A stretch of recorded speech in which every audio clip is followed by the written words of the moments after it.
How many key messages do I need to make my marketing content rock? You need about 12.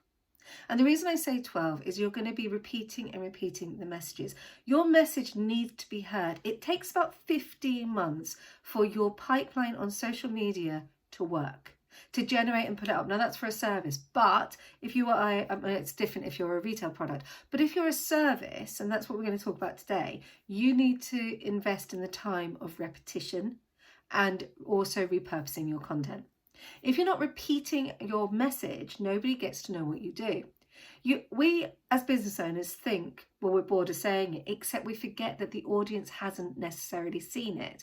They may have seen it on a passing as they've scrolled past, but they haven't actually read your content. It may have registered in the brain, but it hasn't actually landed. So if you're not repeating your content and repeating what you do and constantly reminding people what you actually do, nobody understands who you are. And that is one of the key things to social media marketing is repetition. So go back to your key messages, look at 12 that you can constantly use over the year, and put them out there. Now, you don't need to post content every single day. You do need to be consistent with that repetition, but it doesn't have to be every single day.